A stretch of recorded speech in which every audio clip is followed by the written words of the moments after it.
education is not the panacea for inequity in our country, especially in this incredible historic time that we've been in, but it still represents and is this incredible lever around economic mobility. It reframes, redefines how a person dreams in this really beautiful and gorgeous way. I talk a lot about how it's hard to dream things that you don't know exist. And what education does is gives you proximity to different stories, different experiences within the context of that. Hello, and welcome to the Art of Living Well podcast. I'm Stephanie May Potter, and I'm here with my co-host, Marnie Dotches-Marmette. We created the Art of Living Well podcast to empower you to live your happiest, healthiest, and most authentic life.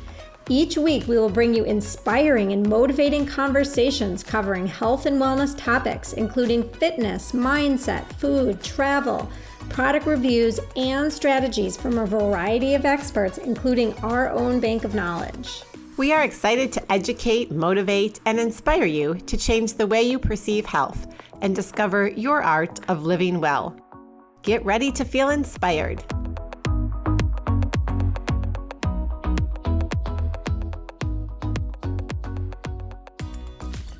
Hello, and welcome to episode 71 of the Art of Living Well podcast. Before we dive into today's episode, we have several exciting announcements for our podcast community.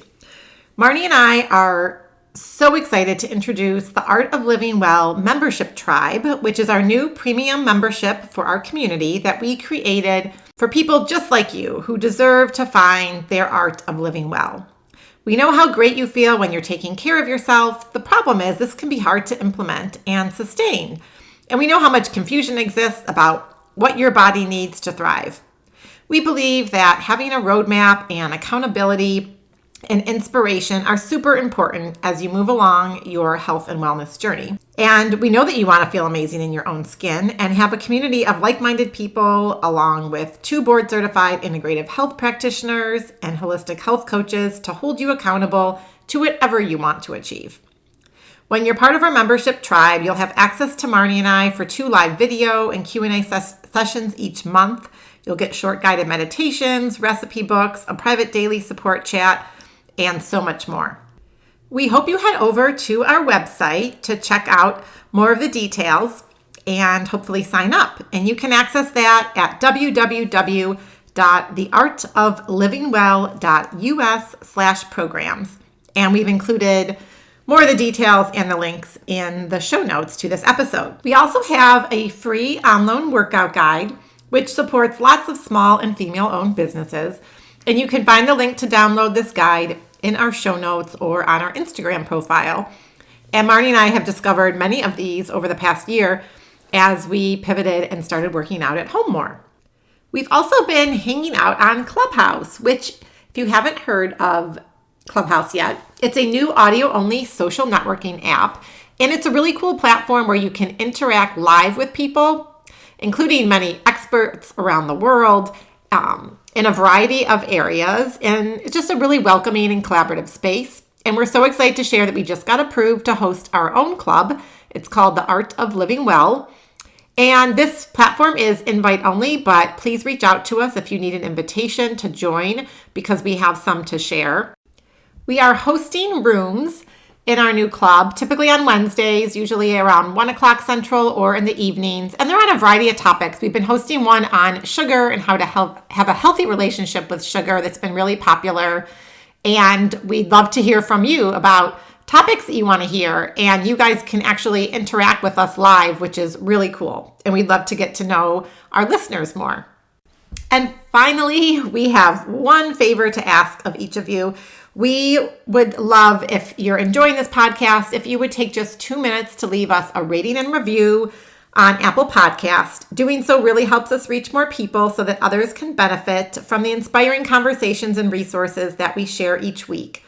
If you enjoy this episode, we'd love it if you would share it with a friend, a family member, or anyone who you think may benefit from this information.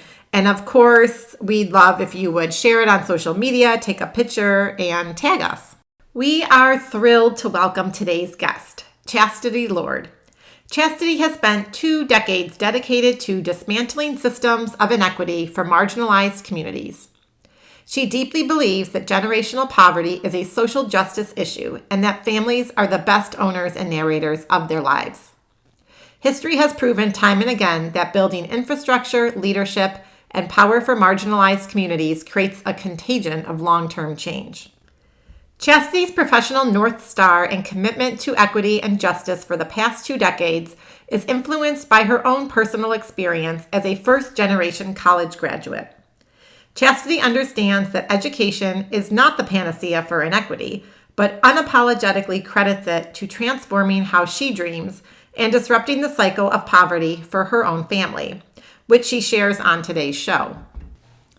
Chastity has a robust resume working for several organizations, including Color of Change, Achievement First, and the Posse Foundation, before recently landing at the Jeremiah program. During our conversation with Chastity, we talk about how education can transform someone to dream big, even when all they've known is poverty. And she shares her very profound ideas as we move the conversation around generational poverty from an economic issue to a social justice one. Chastity is focused on disrupting the unconscious bias we have for the female-run single mom households that are experiencing poverty and what people assume is going on inside the home. Her thirst for learning and experiences about people really comes through during today's conversation. And you'll also learn about the mission of Jeremiah program, where Chastity is currently serving as president and CEO. And the Jeremiah program is a national nonprofit based in Minneapolis whose mission is helping single moms find success in the workplace and on the home front. And this organization uses a 2-generational model, which is committed to disrupting generational poverty by supporting single moms and their children. Their holistic approach begins with establishing a supportive community for single mothers to pursue a college track and college education, and that in combination with quality early childhood education, access to affordable housing, empowerment, and life skills training really sets this organization apart and allows families to dream what is possible. We know you're going to love this conversation. It's extremely inspiring and thought-provoking. But before we dive into today's episode with Chastity, let's hear a word from one of our sponsors. This episode is brought to you by our wonderful sponsor, Appetite for Change. Appetite for Change is a nonprofit in North Minneapolis that uses food as a tool for health, wealth, and social change.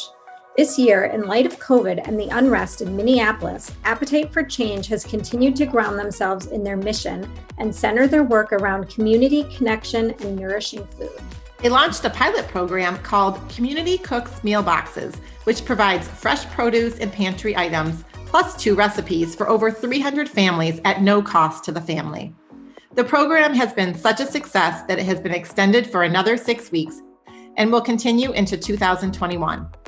AFC has utilized the kitchens of their 2 restaurants, Breaking Bread Cafe and Station 81, to produce over 200,000 meals that have been distributed across the Twin Cities to healthcare workers, seniors, and families in need. In addition, they have 7 farm plots across North Minneapolis that are tended to by community members and Appetite for Change youth learning how to grow a variety of plants. These fresh fruits and vegetables are distributed throughout the North Side. Even in 2021, Appetite for Change is committed to building a more equitable food system by delivering fresh and nourishing food to healthcare workers, seniors, and families in need, tending urban gardens, and more. We have been collaborating with Appetite for Change over this past year, and we have loved their dedication to their mission, and we so look forward to volunteering with their organization and working with them more in 2021. To learn more about Appetite for Change, listen to episode 31 of our podcast with one of their founders, Michelle Horowitz. For more information or to donate, head on over to appetiteforchangemn.org/impact or on Instagram and Facebook at Appetite for Change. Welcome, Chastity. We are so excited to have you on our show today. We met at Jeremiah's annual Bullfrog Bash back in 2019, right when I believe you joined the organization as CEO. And my husband was on the board of this wonderful organization for 9 years. And we're both very passionate about the mission of the Jeremiah program to disrupt poverty 2 generations at a time by helping the mothers and children. And so we're really excited to have you on the show today. So happy to be here. Yes. So everyone has a story, and we would love for you to share yours and your journey and how you became passionate about pursuing social justice with a focus on education.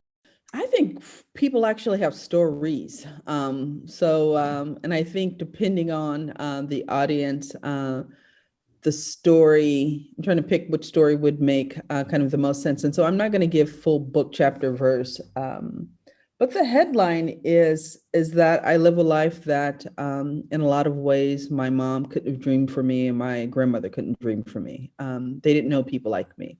And I work hard, relatively smart, all of those things. But there's definitely been some incredible kind of kismet within the context of my life. I'm the middle of 3 girls.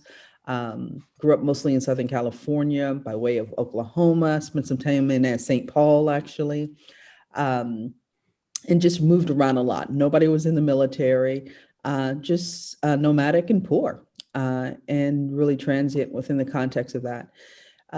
One of the biggest levers, though, that was a constant in my life is the role of education and the role that my mother talked about within that. We spent a lot of, time during the summer at libraries, reading books.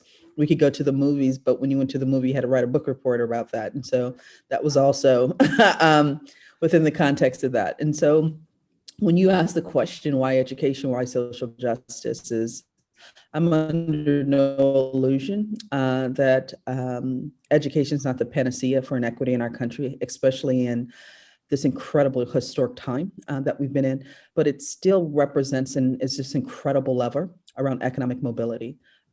It reframes, redefines how a person dreams in this really beautiful and gorgeous way. I talk a lot about how it's hard to dream things that you don't know exist. And what education does is gives you proximity to different stories, different experiences within the context of that. So in a lot of ways, that's my why. It's a part of who I am. Ultimately, I see myself as a manifester. So your mom really kind of did direct you into education. It sounds like she really promoted learning by taking you to the library and the movies, and she kind of helped you direct you that way a little bit, would you say? Yeah, definitively. And I would say it's not even just direction. It was like from the hair follicles. It was the culture in the home. It was the culture of expectation. And not just education within the traditional kind of sense. It's around a thirst for learning, around stories and experiences and the how of things exist, why people exist, et cetera. And so that's what I fell in love with in a lot of ways. And I think that's what she inspired. Kind of dismantle the pictures in front of you and understand how those pictures have come together. Mm-hmm. That's beautiful. For your mom to be able to do that for you. And, I know you have sisters. Mm-hmm. What was it like being the first member of your family to graduate from college? It wasn't particularly epic in the moment. It has become much more profound to me the farther I get away from that moment. The truth of the matter is, which is, slightly naive, because I was in this culture of education. I always knew I was going to go to college. Didn't quite understand how, and that wasn't a part of the equation, but it was always just kind of part of this formula. And so I always saw myself in that space, in that seat. And so there wasn't a lot of dissonance there. And the whole idea of graduating, that in itself also just felt understood within the context of my kind of makeup. But let me be very clear. I was quite the non-traditional student in a lot of ways. And so it wasn't that I was like super academic, but when someone makes something a part of your your identity, when someone kind of creates a space where it's understood that this is what we do, we eat vegetables, we meditate, whatever it is, it becomes a part of your norm in this way that you can't quite kind of shake off. And obviously there's a deficit to how that can show up as well. And so I would say it was a non-event event. It has become an incredible lens in which I see and think about who I am and what I do as I've moved away from that. One of the things I have talked about is that, people run a marathon, they put a sticker in their car, like 26.2 miles, people run half a marathon and they put a sticker on their car. People go to a certain vacation spot and put a sticker on their car. And what happens with a lot of times around first generation college attendees and graduates is it's something you get through, you get the birthday cake, you get the task, and you don't talk about it anymore. And I just think it's just really important for us to kind of lift up and bring visibility to that. It's something to be celebrated and rewarded. And as I talked about earlier, it's hard to dream things that you don't know exist. And if we have more proof points, more examples of people doing and being, it can become normalized too in this really powerful way.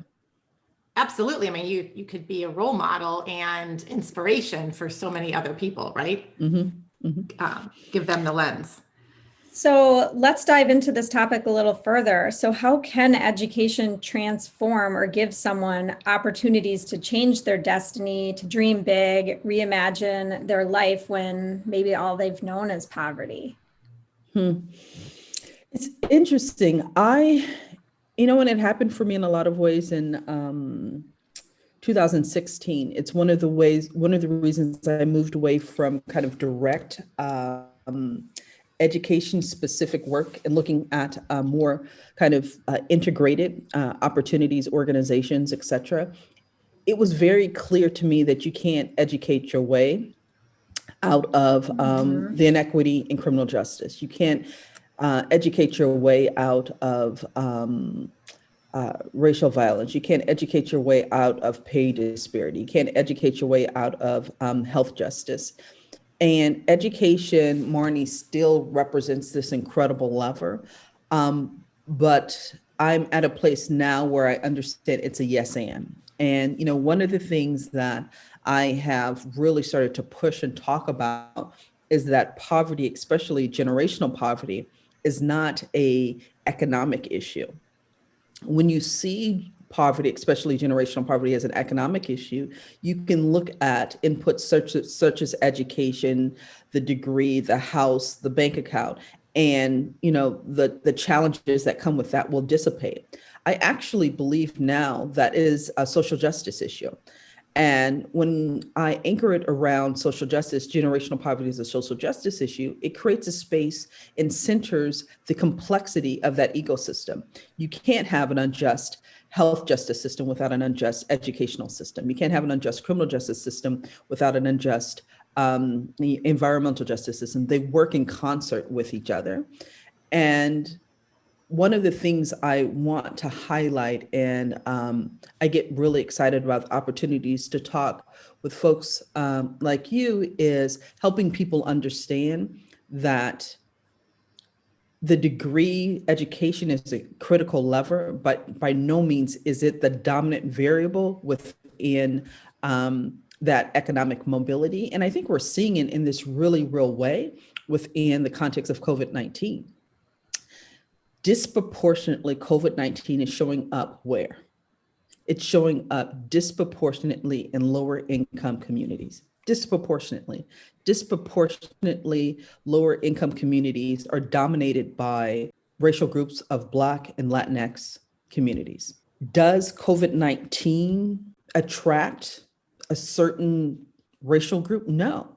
You're seeing the inequities of the health justice system showing up within the context of the economic and the work justice. We are seeing it in play in this really real time. Also regarding public schools, and all of a sudden certain schools aren't able to open because the bathrooms won't work, or the sinks weren't compared, or they didn't have a nurse in the school. All of a sudden you're like, wait a minute, why didn't they? And once again, you're starting to see this intersection regarding kind of this particular kind of moment. So yes, education, dominant lever. we have to shift and kind of evolve that conversation from poverty, especially generational poverty, not just being an economic issue, but a social justice one, and really looking at that full ecosystem. Which is so overwhelming, right? Like when you're talking about all these different, things intersecting, like it's a huge problem that it's so many different parts are connected. How do you make an impact? Well, and it also seems like the people on the outside are just like acting like they know what everyone needs, right? Oh, they just need education and then we'll fix all the problems without really listening, right? That kind of seems like what almost is at the root of what you're saying. All of the above. And I would also just say that our country has done incredible things before. We have dealt with insurmountable frameworks and ideas. We have had very poor ways of responding to challenges and revisited them and kind of taken a different path. There was a time in our country, literally, where certain people could not vote. And first and foremost, people want to catch amnesia. Nobody could vote except kind of white men. And then there was a huge movement within the context of that. And then white women were able to vote. Not everybody, just white women and white men. And then our country continued to evolve and learn. And then 1965, you see the Voting Rights Act kind of pushed within the context of that. You see 1954 Brown versus Board. You see Plessy versus Ferguson. You see the DOMA. Like, we have to remember these insurmountable, unwieldy, huge inequity moments that we've lived through as a country. How do you eat an elephant? That African pervert, kind of one bite at a time. We just have to stay in motion and just not catch amnesia that there's this phrase I use: we haven't behaved magnificently. We've done some really incredible things before. We've done things like to education Pell Grants and Stafford loans and GI bills. And imagine that happening in 2021 without the word handout or things kind of associated with it. Those are the foundations around economic mobility in this country. That's the foundation of the working class and the middle class. That's how many people were first generation college graduates within the context of that. We have done some really amazing things in our country. We just have to remember and stay in motion and stay in conversation, I think, with our greatness. But you're absolutely right. It does feel immobilizing. But what did Amber say yesterday for the inauguration? She talked about democracy is the sun, and may we remember that we are the stars. Like, we are this illuminating in the aggregate. I bet on us every day. In the aggregate, I bet on us every day. You've done a lot of work and you've been working at a lot of different organizations. You've spent 2 decades working to dismantle systems of inequity for marginalized communities, and often speaking about the unconscious bias around poverty. Can you share how you've done this or been leading the organizations that you've worked with and really helping to give these communities a voice? No, in a lot of ways, I'm a student of excellence. And excellence isn't a fixed mindset or a fixed state. I love learning. I love understanding what influenced you to make that decision, what influenced you not to make this decision. I've raised money for a long time, and I get to meet with some really, really incredible people within the context of that. And one of my favorite questions is, I was talking to someone who was like number 5 investor in Starbucks. They did well. And I was talking to Bob, and I was saying to Bob, one of my questions is, what do you know now that you wish you knew then? And Bob said to me, he goes, I wish I knew that I could fail. And he says so much a part of the definition of success is around scoring.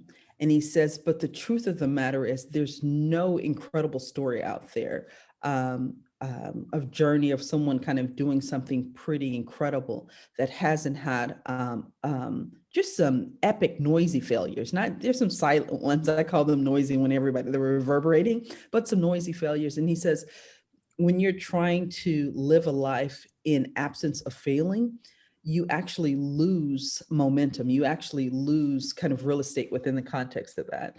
And so when I think about leading an organization, taking on really incredible and unwieldy things that we talked about earlier, it's making sure that I am not trying to compose a scenario that's absence of making mistakes, because if anybody needs to be playing big, it's us within the context of that. And one of the other things that someone told me, and I was talking about a student of excellence, is I have been reminded to enlist people in the vision. And it's so important not just to kind of come up with an idea, but really making people feel as though they can wrap their arms around it and they deeply understand and can embrace kind of what we're taking on and what we're doing. In a lot of ways, one of the things I've learned is that I cannot underestimate enlisting people in a vision over and over and over. What they needed on Monday might be very different on Friday. What in January might be very different than they needed it in September.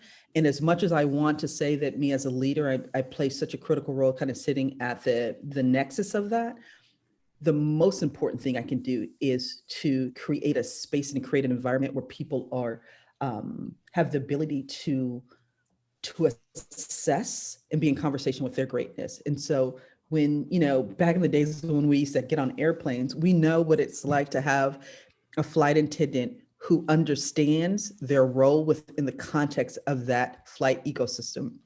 We understand a server who understands their role within that ecosystem. And if I can create an environment and an ecosystem where everybody's playing their role in the most optimal way, in the most spiritual kind of anchored way, not in this like fantastical sound good way, something really magical happens and you're really able to kind of push the needle and really able to kind of build a movement, because movements are what produce these magical outcomes. Everything else is just what I call skinny fat. You can lose the weight, but it's not going to stay off. Can you share an example of a story of what you're talking about, like a real life story? Is there anything you can think of? I think of JP right now, Jeremiah program. I started end of September, basically October 2019. Sounds good. And the pandemic hit its apex around March. In addition to that, it also, we had the racial awakening around May, June. And when the pandemic hit, it was challenging. In Brooklyn, New York, there were like 1,000 people dying a day. It was just like some sci-fi, we didn't know what was going on. The public school systems shut down. Like I had never seen that. The planes, airplane, it was an incredible time. In that moment, I said to myself, I thought a lot about how to enlist people in this next step, because most people are going to want to tread water. How do we wait this out? And what I did in that moment was I really said what is the opportunity? And how do I enlist people in this vision around kind of the opportunity that's being presented? Because this was a moment where there was a forced adoption around a host of new practices and principles within the context. Before COVID, before, May of 2020, if you did a poll, how many people have worked from home for more than a week that it wasn't parental leave? It'd probably be in the teens, maybe in the single digits. If you ask how many people had socialized virtually, it would definitely be in the single digits, kind of within the context. If you ask people How many people have hired a senior level person who they've never met in person? It would have been in the single digits. And so what I did in that moment, I started to understand the arbitrage, literally. And, there's this great Wayne Gretzky quote. He says, don't run to where the puck is, run to where it's going. And I added on to that, how do we influence the direction of the puck? And so an example of, in that moment of enlisting people in that vision, is kind of creating a story, creating a frame within the context of that, helping people understand. I even said, I know you want to tread right now, but put your feet down. There's no water in the pool. We have got to kind of stay in motion. And so that's a concrete example of how leveraging a moment of great, we're still in it, in a way that allowed us to start to reauthor a new chapter. And, by the end of the year, it was very clear that we were well ahead of peers, because we were no longer responding, we were in curation mode. How were you able to do that in the context of your organization? Maybe we dive in talk a little bit for a moment about Jeremiah. Just, the amazing work of the organization, how it's fulfilling your passion to dismantle the systems of inequity for these marginalized communities. One of the things that we continue to be an organization, we've been around 20 years, the core of who we are and what we do still remains the same. A national organization committed to supporting and centering single moms and their kids to disrupt generational poverty, 2 generations at a time, with 2 key levers, housing and education. That is still at the core of who we are and what we do, and our 5 pillars. One of the things we're doing is, as I talked about earlier regarding that Wayne Gretzky quote, how do we influence the direction of the puck, is we're working on kind of 3 key levers. One is around, I talked about it earlier, this whole idea that moving the conversation of poverty, especially generational poverty, from one that is about economic to a social justice issue, and really kind of expanding and helping people understand that if we really want to push the needle around generational poverty, we have to open up that equation. And so generational poverty is a social justice issue, not an economic one. In addition to that is the second piece around unconscious bias. There is this incredible bias we have in our country around single moms, especially single moms experiencing poverty. And this whole idea that if you're a single mom, you're experiencing poverty, there's some type of chemical dependence, you're unhappy home, you're not a great parent. And many of us know that there's plenty of middle class and upper middle class families who are struggling with a host of different things and aren't necessarily great places for kids. And you'll notice in our recent campaign is really around, you're a great mom, become a JP mom too. Most moms in our country are actually great moms. And, Brene Brown has this great work around shame, and what is possible when a single mom experiencing poverty is able to set down the shame that is a part of where she finds herself within the context of her life, and able to reallocate that energy in much more productive ways. It sounds nuanced, but we know storytelling matters. Narratives matter within the context of that. And this third piece is around expanding the leadership tent. One of the things that I am incredibly excited about is this whole idea that once you get the degree, or once you get the job, or once you have X amount in your bank account, then you become a leader. And we know we need to diversify and increase the leadership pipeline in our country. But candidly, Stephanie and Marnie, typically when people are talking about that, they're talking about us.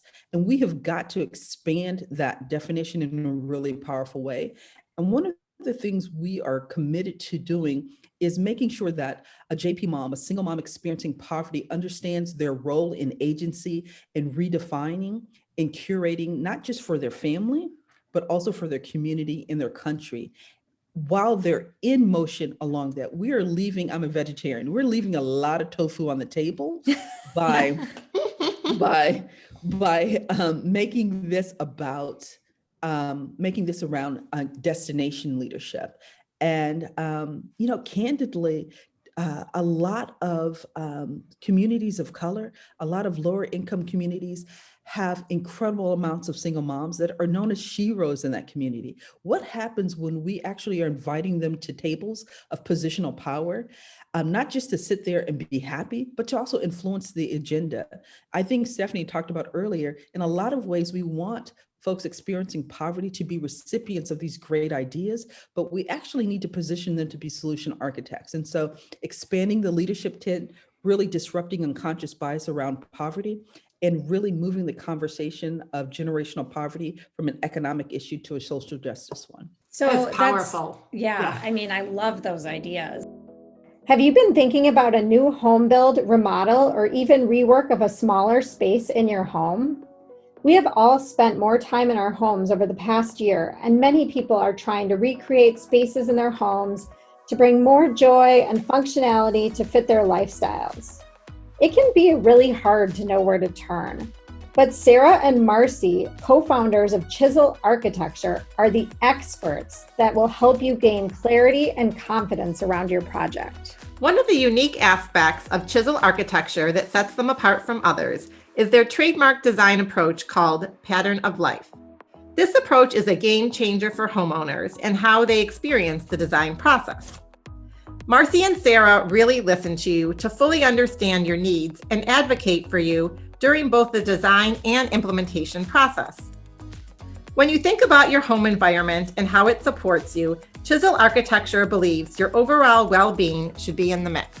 Sarah and Marcy want you to live well in your home. Because they are so passionate on their design approach, they have a special offer for our listeners.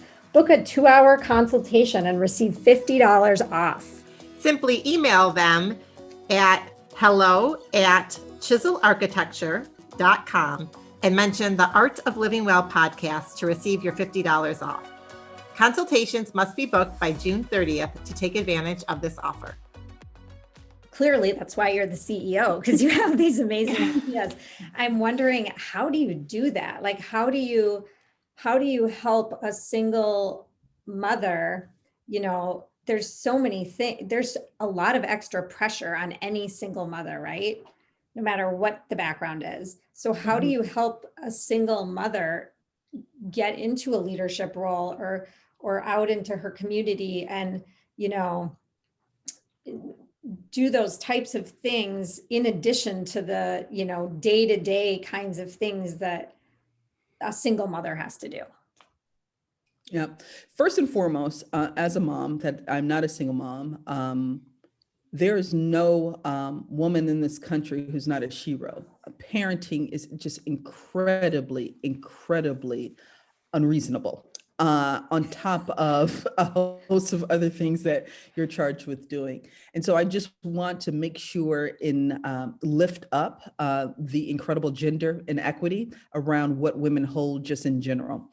But secondly, the thing that we are really working on, Marnie, is moving this conversation for not how we get mom into leadership, but how do we actually illuminate the leader that you are right now?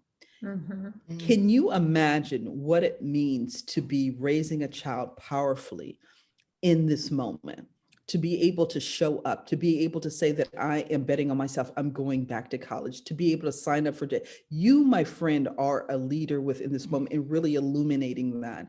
One of the biggest things we want to continue to do is to ensure that all of a mom's identities is showing up along the journey.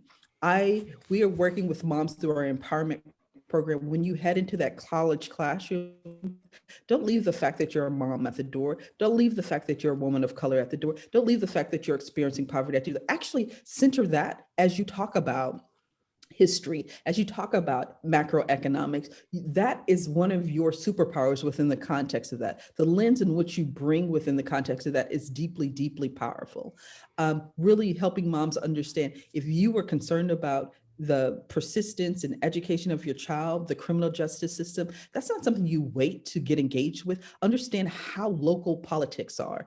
We want you to understand how that district attorney plays such an incredible role in anything that you are concerned about regarding that criminal justice system. And that's a local election. Those are the elections that are typically won within 1,000 votes. So let's be very clear. No one wants you to know that showing up to that isn't directly correlated to some of the concerns that you have within the context, educating moms about the census. And so I was giving some concrete examples, but the headline here is really making sure that we're illuminating, embracing, celebrating the role of leadership as they move throughout that journey, and not just kind of toward the outcome, kind of the outcome of graduation or persistence, etc. I love that. I love that. And I've never heard it in that context, brought together in that way. And, again, you think you talked a little bit kind of like of mindset and redefining, and you're doing that along the journey, right? So it's not like, oh, once I get the degree, then I can go out and get a job and be impactful and be the hero.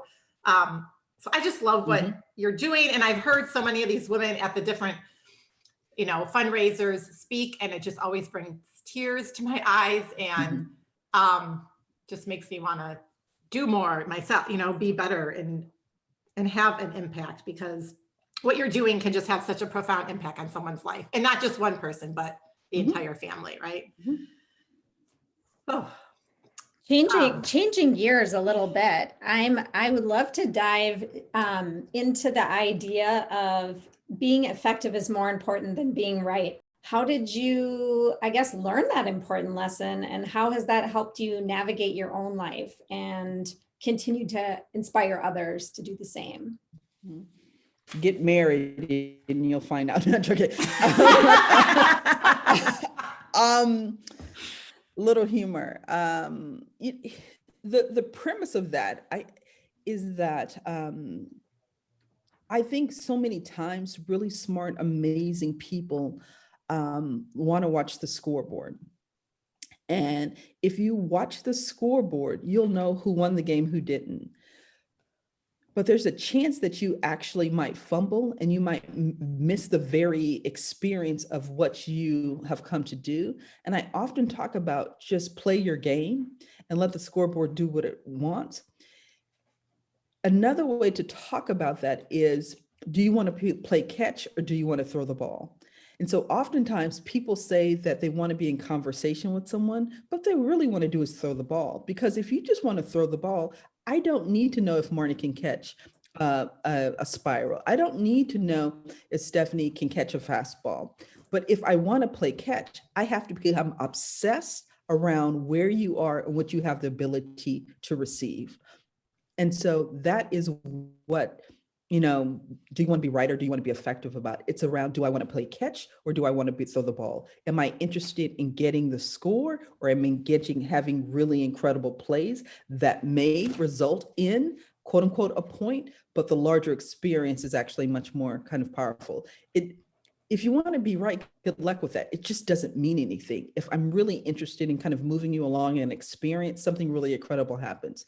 And, I joked about marriage, but the truth of the matter is we've all seen an experience where we know we are correct about something, and just being silent and watching that other person have their own illuminating moment, or we have been in the wrong and thought we were right. And that moment we realize, they gave me that point. That in itself is also, it's about being a grown-up. It's about kind of evolving. It's around really just being really interested and being in community with folks.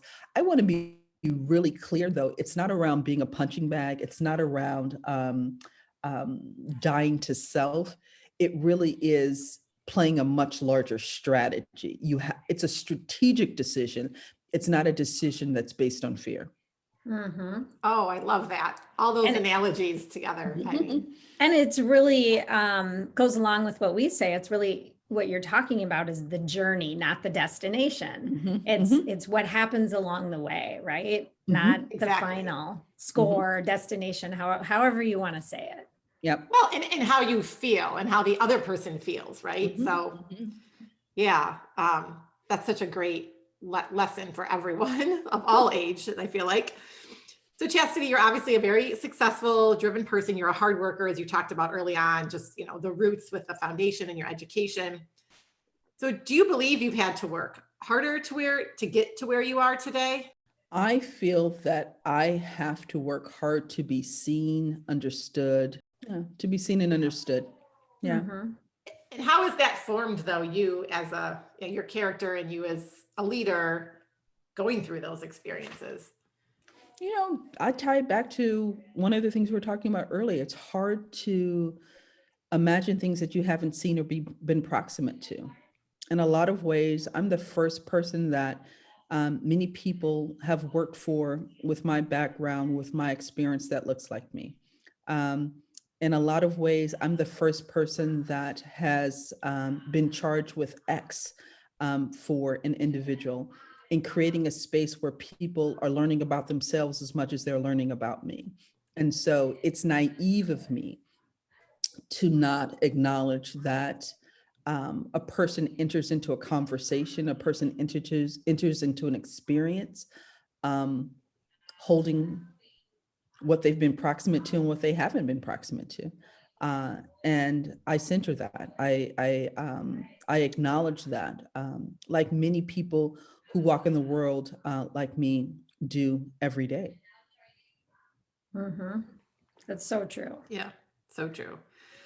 So pivoting a little bit, how do you prioritize self-care? Given your role and your family, so that you can be the best version of you for your family, for your friends, for your teams at work. We were talking earlier about the Rona. The truth of the matter is, I feel like prioritizing self-care is iterative. I think in a lot of ways, people want to have a fixed state around a particular way of thinking about self-care. I have to talk about when you have a young child, what self-care looks like regarding sleep is very different than what self-care looks like regarding sleep with a 16-year-old. Or if you have, and making sure to create some elasticity kind of within the context of that. Centering the Rona, young child, 6-year-olds, home, working from home, living from home, trying to teach a child how to read. Okay, all of that within the reality of this moment. For me, it's taking moments to go for a run, just to be by myself. It's sometimes staying up later than I would normally, just to, once again, just to have quiet time. I'm an introvert, a high functioning introvert, but kind of it's around making sure that maybe I'm meditating laying down in the bed versus where I would normally go off to a particular place because I don't have the ability to do that. I'm reading more. I'm reading actual hard books versus I typically do digital, but anything that kind of pulls me away from that digital medium so that once again, I create these moments of escape. What I want people to hear is an authenticity that we have to be, and I have to be incredibly gentle with myself. This is a historical time in the most epic way, to the point that I can't even fully embrace or understand everything that I'm feeling or experiencing just in my home, let alone externally within the context of that.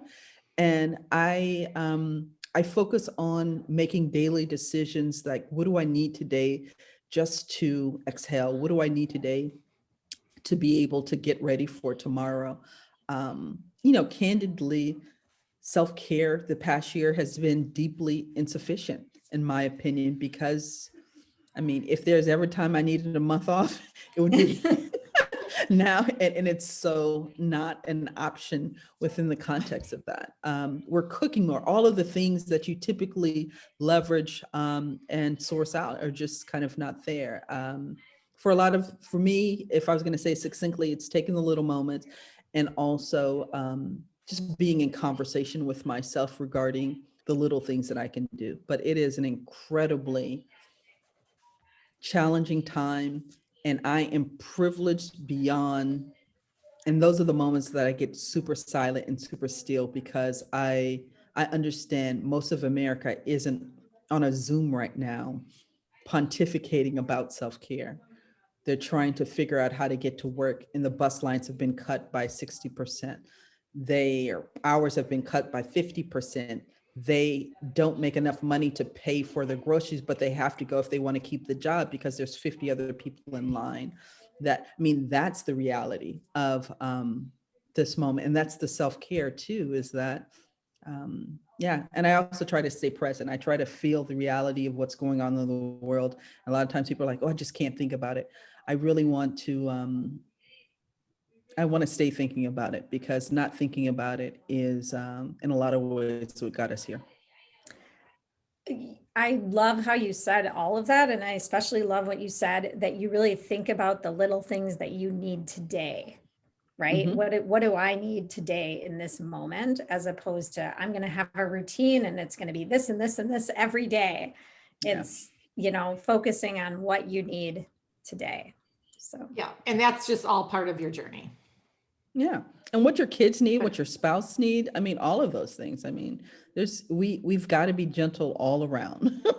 Absolutely. I love that. I think everyone needs to give themselves a break and a hug and be gentle with themselves. So that's such great insight. what do you like to do for fun outside of the Rona?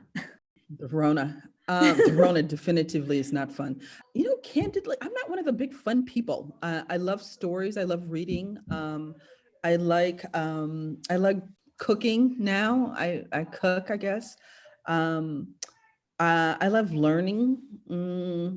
Movies. I'm a huge movie kind of person, huge movie buff. Just spending time with my family is a big thing right now.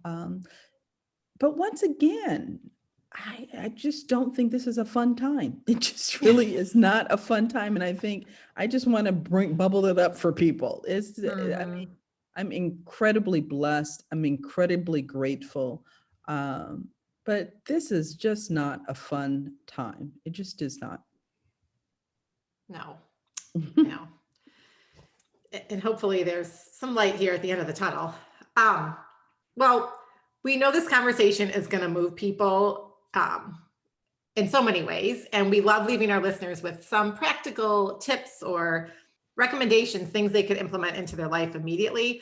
And when I think about, the advice and recommendations, I know you've peppered some in throughout this conversation, but what can people do to take action in their local communities to help? We all need to be part of the solution. And although it may be small, but what can they do to help with ending poverty and social injustice? Politics is local. Get very involved regarding local decisions that are happening in your communities. It feels very pedestrian. It doesn't feel sexy. You don't see massive, commercials on, but your Secretary of State, who determines locally where voting places are, your school board, even if your kids aren't in public schools, deeply matters. Your kids are not going to live in a microcosm. They go to the grocery store with somebody. But really getting involved in local politics, local engagement, and civic. And once again, because generational poverty is a social justice issue, there's a direct correlation and intersection within the context of that. If you're concerned about your taxes and the disproportionate, get involved, because a lot of the decisions we're not making have long-term implications that just cost us way more money.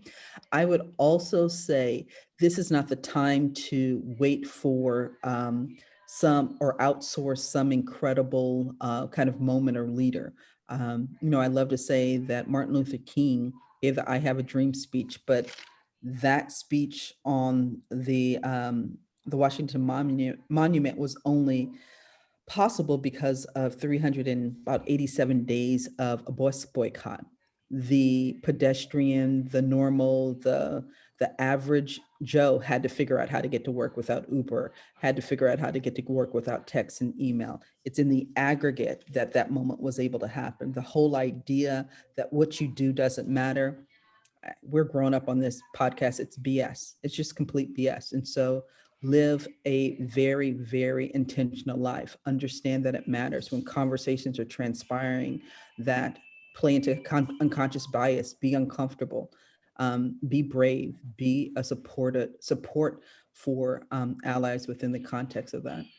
And just understand there's enough. This whole idea that there's not enough for everybody is just it's just a very deficit-minded frame, and it has us running scared and making poor choices and wanting to hold things for ourselves. Just remember what we've done. GI Bill, we've done really incredible things. Don't catch amnesia.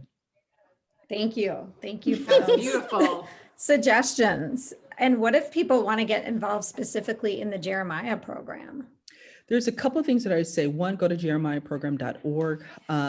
We need doers, donors, and door openers. Doers. We need people who want to serve as volunteers, support, mentoring, internships, et cetera. And specifically, you can't say you want to disrupt generational poverty for the non-traditional student and not have paid internships. Moms cannot work for free. I mean, it's just doers. And so we need people who are going to create opportunities for moms to thrive. Donors, unequivocally, money makes the world go round. This whole idea that capitalism is going to go away. I look forward to joining that party, but right now it deeply matters. And please don't, bags of clothes, those are all great, but I need money, and I need people to support leaders like me, leaders who are pushing on things like me. It matters. When I talked about, I think Stephanie asked if I've had to work harder, and I said I've had to be intentional to understand that a lot of folks haven't been proximate to leaders like me. That shows up regarding fundraising. And so please know that. And this door openers, people that you want me to meet, people that you think would be an incredible support for us. Please put me in front of them. I'm happy to be in conversation with those. And so doers, donors, and door openers. I want you to be all three, not pick one. Okay, love that. And we will link up all of this in the show notes so that for those of you that are walking, running, driving right now, you can check all this out in our show notes. So Chastity, one final question that we like to ask all of our guests is, what does the art of living well mean to you? Being patient, being present, being powerful.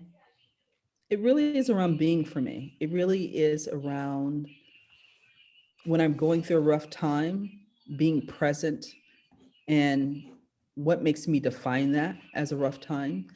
When I am having dinner with my family, as much as I have something to do after, or kind of just being really present in that moment, being powerful. This whole idea that, somebody else has a different chromosome, some secret sauce. No, it really is around, in the aggregate, if we're all powerful, really the cape is just stronger and it flaps so much more. It's about being. It really is around me being in conversation with my greatness, me showing up as powerfully as possible, me being incredibly, incredibly generous with myself. And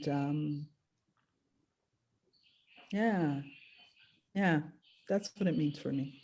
That's beautiful. I love that. I love just being. I think that word kind of says it all too. Well, thank you so much for your time today. This was an awesome conversation that we can't wait to share with everyone. So we loved having you. We loved having you. Stay safe. Hopefully next time we see or talk to each other next year at the Jeremiah Bash, we'll be out of the Rona and we'll be able to socialize in person with more than a couple people. Sounds like a plan all day. Thank you. I enjoyed the conversation too.